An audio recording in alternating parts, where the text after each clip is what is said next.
When Dennis Manning arrived in 2001, he immediately embraced everything about Norfolk Academy that we hold dear, including the honor system, front and center. His values aligned perfectly with our school's philosophy and objectives, and so it was a match made in heaven, really, that we quickly realized. The school has continued to grow and to prosper and gain what I think is duly deserved recognition for not just being a great school in this region or a great school in our state, but one of the best schools in the country. And it takes a lot of effort by a lot of folks to achieve that type of recognition. And I think our teacher group here today is exceptionally strong and engaged. And of course, when you put great teachers and great students in a classroom, extraordinary things happen.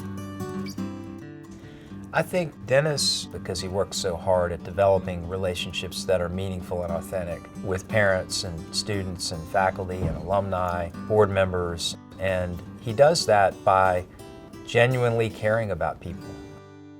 On the first day I was here, 11 years old, scared out of my mind. I'd never been here before, and it was so cool for him to come up to me, and he knew my name without me having to tell him. And the fact that he just knows everyone's name and is always willing to extend a helping hand or just a warm welcome is so important to me. The thing I love about this place is the sense of community. Everywhere you go, everyone's offering a smile or a wave or just holding the door open for you, and I think that we all feel like one big family, honestly. And I think that's kind of facilitated by administration, especially Mr. Manning. I'm heavily involved in robotics, and I was coming in early to school, probably around 7:15 to 7:30 every day. And every day when I pulled up, it was just so happened that I was pulling up at the same time as Mr. Manning.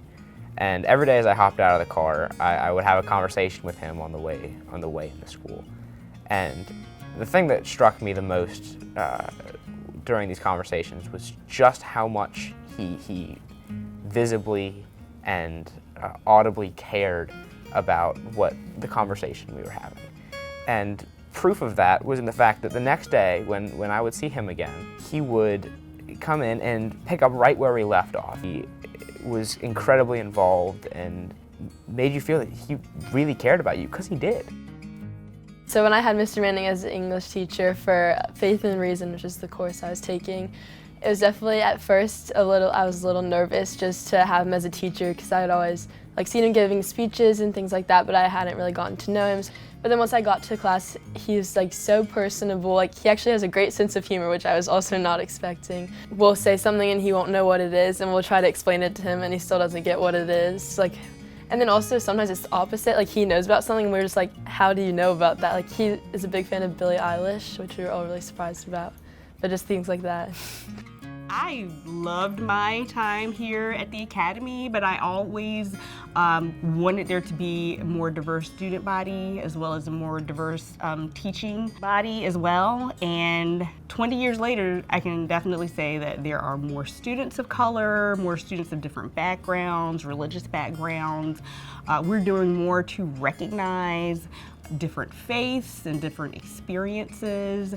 And Dennis has been extremely supportive of these actions. Dennis has made sure that we are being more inclusive and really bringing together those divisions and making sure that we are all upholding those standards and meeting those diversity, equity, and inclusion goals that we have set up in our statement.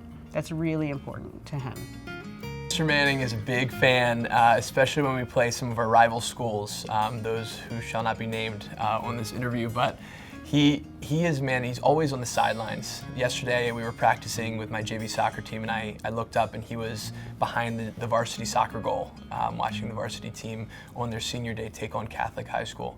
And I can feel his presence on the lacrosse sideline. I certainly tighten up and try to be great when he's behind us and have that much more of a will to win. But there's nothing like him coming up after a hard-fought game, win or lose, and him shaking your hand and either giving you a pat on the back and say better luck next time and keep fighting, or great win, I'm really proud of you. So that just means the world to me, means the world to our students, the rest of our coaches here, and to have that support and to have him seemingly everywhere is what you look for in a leader.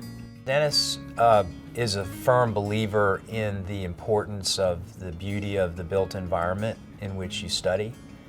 And he has held on to that conviction really from the day he walked onto this campus. He started a slow but steady revival of the architecture and buildings and grounds of this school because he understood and understands the importance of that in the mind of a child who is learning. If a child can learn in an elevated built environment, they can elevate their learning because they understand that it generates a seriousness of purpose about learning, and we've been blessed to have the resources to respond to Dennis's challenge in that regard. I think some of the programmatic changes that Dennis has initiated for Norfolk Academy start really with the Baton Leadership Program, which over 10 years ago began as one cohort of students whose focus was on the Chesapeake Bay. And then over the course of several years, we built that program into 5 different programs, all dealing with all types of issues here and abroad, to problem solve and also collect information and see what somebody else needs, and being realistic in the fact that you're not going to solve all of it, but that you are going to make a step towards solving it. That is now a program that runs about 100 strong in the upper school in grades 10 through 12. Many of those students who have graduated have continued in that particular track, whether it's global health or literacy, global affairs, engineering, design, innovation, the Bay and environmental issues. They have pursued those at the next level, and for some of them it's become their life's work. It's so exciting what we've done. And Dennis, I know, would credit it with the faculty that he surrounds himself with. But I would say that a lot of the reason that we are where we are in terms of our programmatic changes is because of him. I think Dennis is one of the best leaders that I've come to know. And I think some of it is situational. Dennis and Norfolk Academy. What this school stands for is who Dennis is. He's got a strong intellect. His values are absolutely in line with what this school has stood for. When a headmastership works, there's a remarkable fit between the head of school and the institution itself. And in many ways, I feel that Dennis is sort of the walking embodiment of what I know to be Norfolk Academy. He is always one to elevate others and get out of their way. He has always been one to say, oh, don't thank me, it's because of these people.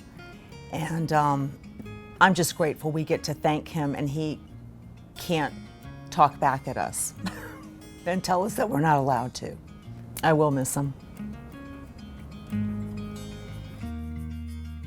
Any successful headmaster who has a spouse requires huge support and understanding, sympathy at times, encouragement, maybe even a little discipline at times, but it's a team effort. Being the wife of the headmaster at Norfolk Academy is a tough assignment. The hours are long and arduous.